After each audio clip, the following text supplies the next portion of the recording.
Pendant longtemps, le chemin vers la réussite était plutôt clair. On nous disait, travaillez bien à l'école pour réussir. L'idée était simple, étudier, obtenir un diplôme, construire une carrière. Mais aujourd'hui, ce message semble de plus en plus remis en question. Sur les réseaux sociaux, on voit autre chose. Des jeunes qui deviennent soudain riches grâce à TikTok. Certains quittent l'école, d'autres gagnent de l'argent sans diplôme. Et petit à petit, une idée s'installe. L'école ne serait plus indispensable. Mais cette idée est-elle réelle ou est-ce une illusion construite par les réseaux sociaux? Parce que pendant qu'on glorifie la réussite rapide, on parle beaucoup moins de ceux qui échouent. Et surtout, on oublie une question essentielle. Combien réussissent vraiment sans l'école? Chers amis, bonjour et bienvenue sur ma chaîne Rebecca vous raconte. Si c'est la première fois que tu vois ma tête sur ton écran, sache qu'ici j'aborde les différents faits qui façonnent notre société. Si c'est quelque chose qui t'intéresse, n'hésite pas à t'abonner pour plus de vidéos. Et pour les autres, merci d'être toujours au rendez-vous chaque semaine. Cela me fait plaisir de vous savoir présent. Ceci étant dit, passons aux choses sérieuses. Au début, les réseaux sociaux étaient simplement un divertissement. On y allait pour discuter, partager des photos, regarder quelques vidéos. C'était un espace léger, un moment pour passer le temps. Puis, petit à petit, les choses ont changé. Les plateformes ont évolué, les contenus sont devenus de plus en plus courts, plus rapides, plus viraux. Et surtout, les réseaux sociaux sont devenus un lieu d'exposition. On ne venait plus seulement regarder, on venait aussi montrer. Montrer sa vie, ses idées, ses talents, sa réussite. Puis une nouvelle étape est arrivée. Certains ont commencé à gagner de l'argent, d'abord quelques-uns, puis de plus en plus. Les réseaux sociaux ne servent plus seulement à se divertir, ils devenaient une opportunité. On pouvait se faire connaître, créer une audience, collaborer avec des marques, gagner sa vie, et à partir de là, quelque chose a changé. Les réseaux sociaux ont commencé à influencer les rêves, les ambitions, les modèles de réussite et la vision du travail. Et pour une génération entière, la réussite semble désormais passer par la visibilité, non par l'éducation. Alors aujourd'hui, une question se pose. L'école est-elle devenue optionnelle? Sur les réseaux sociaux, tout semble aller vite. Une vidéo peut devenir virale, une personne peut devenir connue et gagner de l'argent rapidement. Et en quelques semaines, parfois même en quelques jours, une trajectoire entière semble changer. On voit des adolescents devenir millionnaires, on voit des créateurs quitter l'école, on voit des jeunes acheter des voitures de luxe. Et forcément, une idée s'installe. Pourquoi passer 5 ans à étudier si tout peut aller plus vite?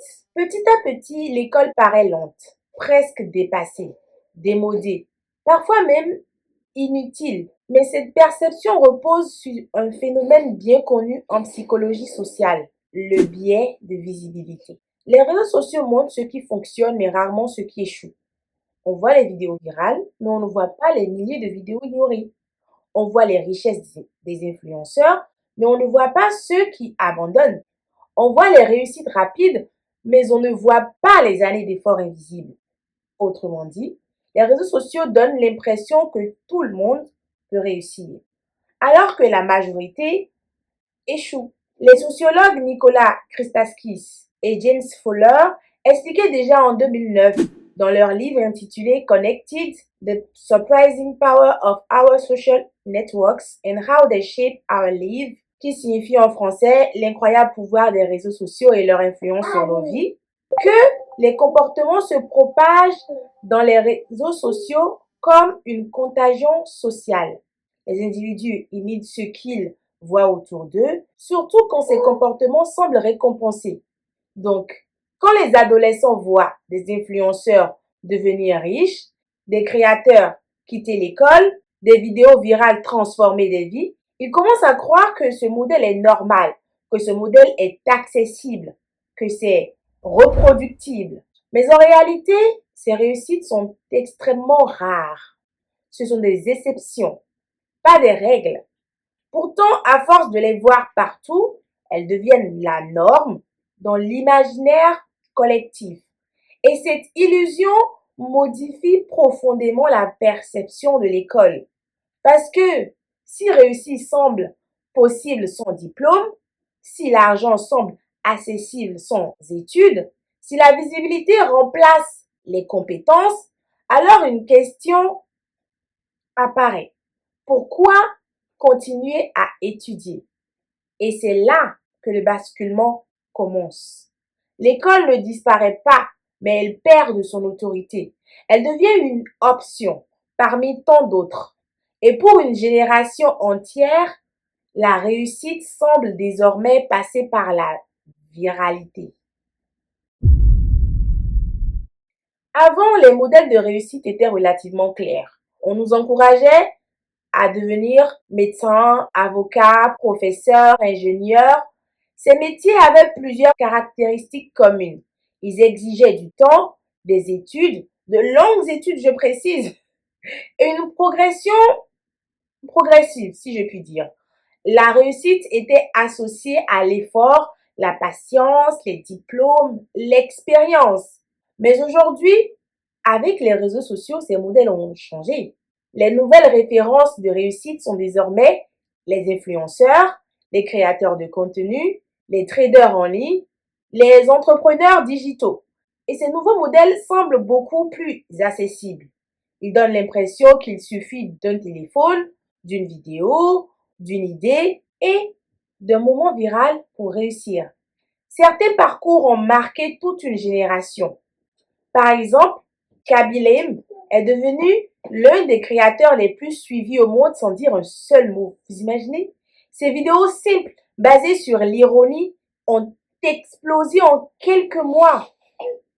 De son côté, Bella Poarch est devenue virale avec une seule vidéo de 6 secondes où elle synchronise ses lèvres sur une musique. Cette vidéo a généré des millions de vues et lancé sa carrière. Autre exemple, Charli D'Amelio, devenue célèbre adolescente en publiant des vidéos de danse. En quelques années, elle est devenue millionnaire et a signé des contrats avec de grandes marques. Ces parcours donnent l'impression que tout peut aller très vite. Ils créent une nouvelle représentation de la réussite. Une réussite instantanée, visible, spectaculaire. Mais ce que l'on oublie souvent, c'est que ces cas restent extrêmement rares. Pour une personne qui devient virale, des milliers d'autres personnes publient sans jamais percer. Pour une personne qui devient millionnaire, la majorité ne gagne rien.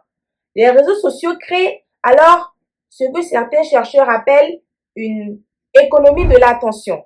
Dans cette économie, la valeur ne repose plus uniquement sur les compétences, mais sur la capacité à capter l'attention. D'où le terme hook.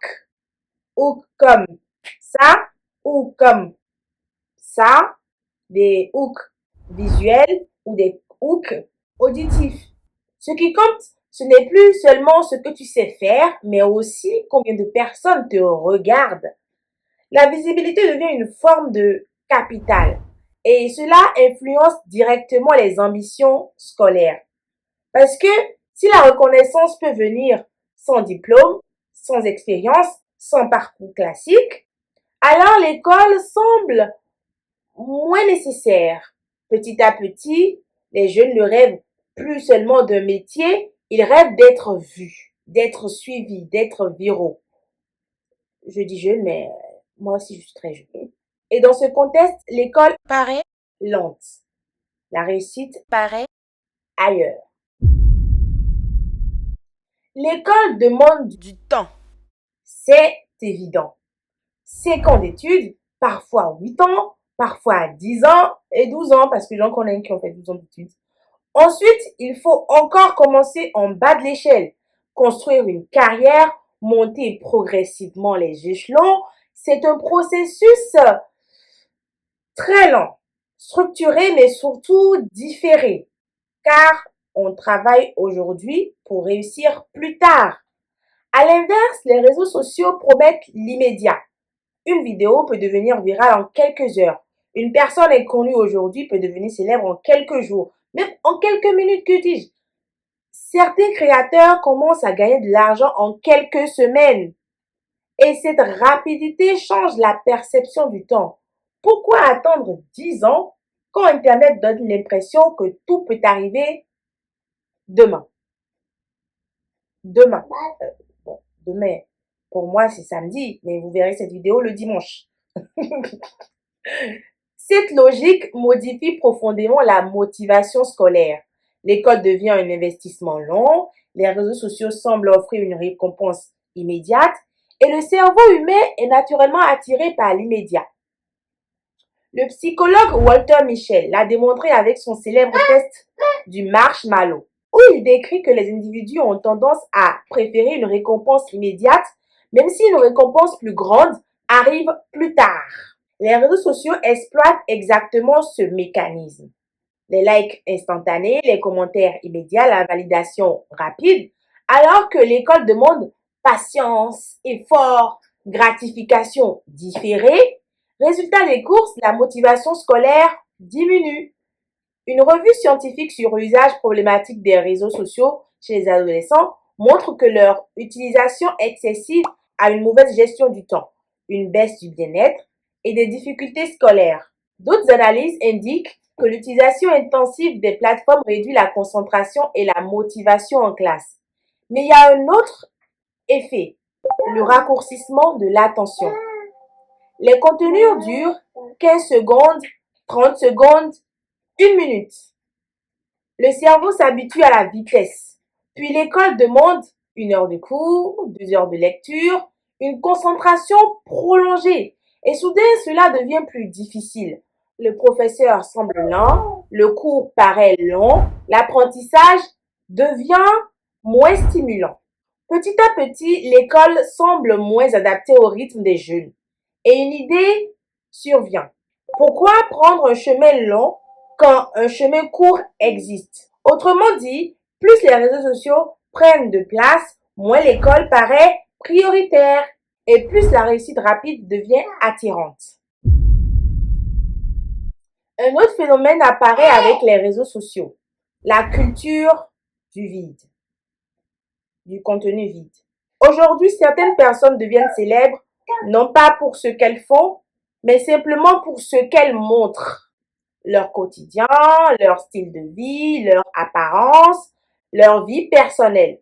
Sans nécessairement proposer du contenu éducatif, informatif ou constructif. Encore une fois, cela ne signifie pas que tous les créateurs proposent du contenu vide.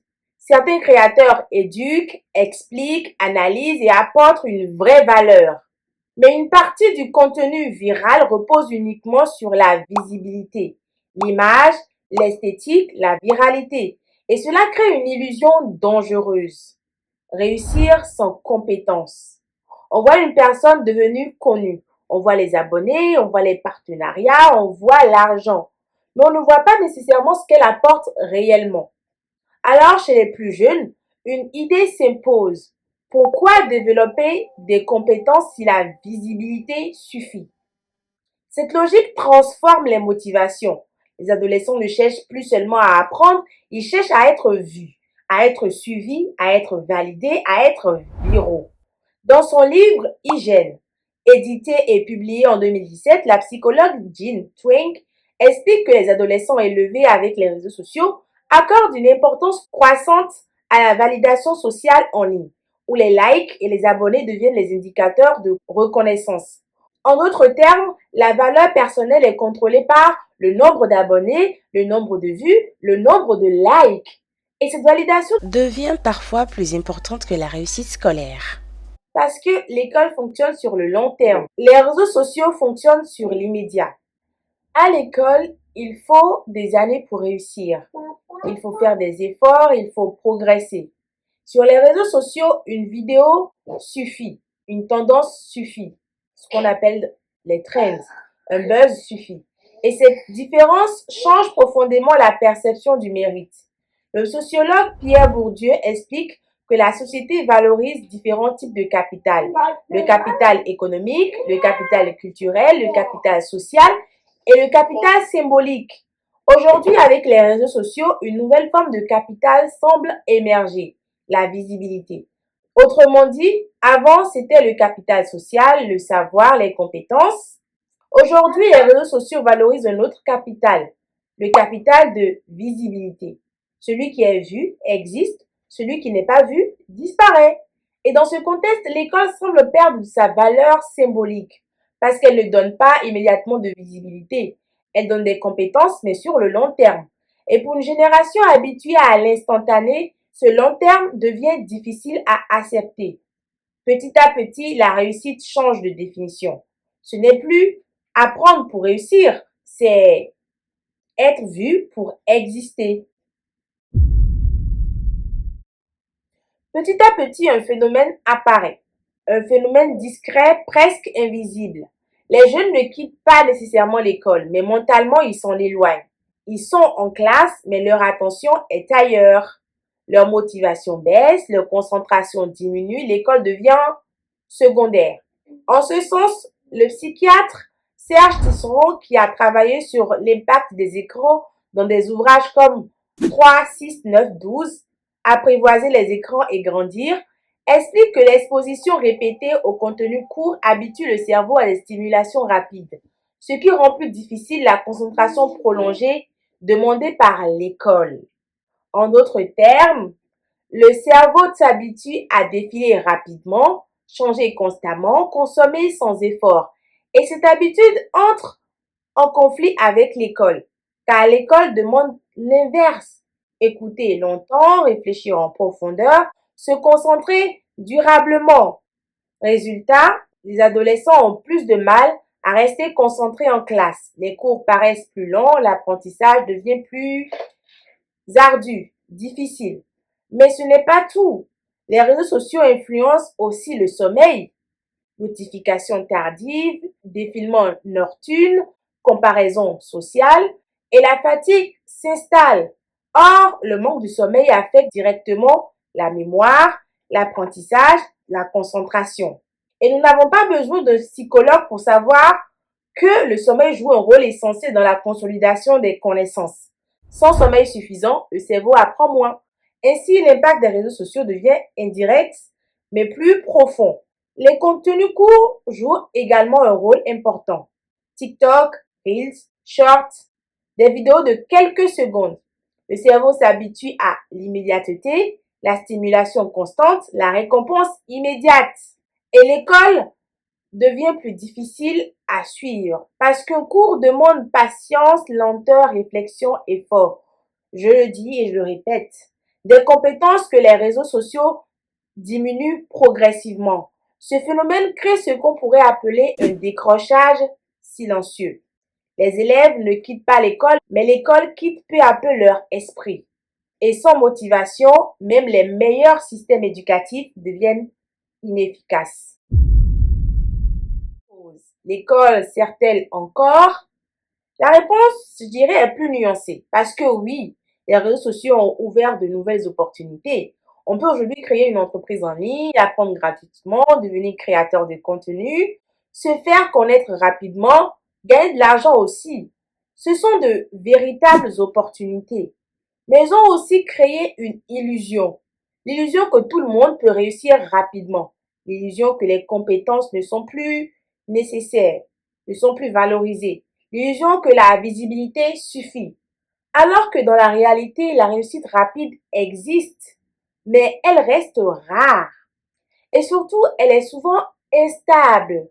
Une vidéo peut devenir virale aujourd'hui et être oubliée demain.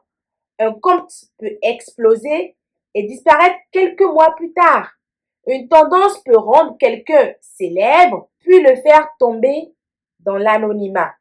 Les réseaux sociaux fonctionnent à la vitesse, mais pas toujours sur la durée. Contrairement à l'éducation, l'école ne promet pas la réussite immédiate, mais elle construit quelque chose de plus solide. Dans un monde saturé d'informations, les compétences deviennent encore plus importantes. Parce qu'aujourd'hui, tout le monde peut parler, tout le monde peut donner son avis. Tout le monde peut influencer, mais tout le monde ne sait pas analyser une information, vérifier une source, argumenter, comprendre un sujet complexe, prendre du recul.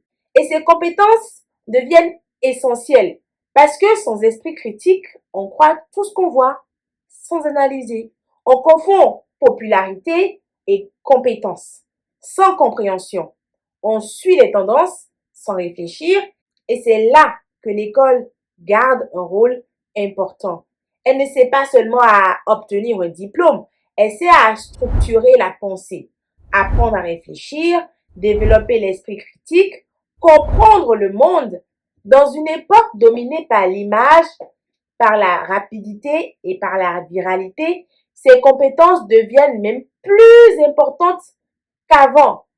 Parce qu'aujourd'hui, le vrai pouvoir, ce n'est pas seulement d'être vu, c'est de comprendre. Chers amis, c'est déjà la fin de cette vidéo. J'espère qu'elle vous a plu. N'hésitez pas à me dire ce que vous en pensez en commentaire. J'ai hâte de lire tous vos avis sur ce sujet. Pour ceux et celles que cette vidéo n'aurait pas pu convaincre, pensez à cette phrase que je me dis chaque fois que je commence quelque chose de nouveau ou une activité qui m'intéresse. Good things take time. Ce qui veut dire en français, les bonnes choses prennent du temps. C'était Rebecca vous raconte. On se dit à dimanche prochain. Portez-vous bien. Bisous.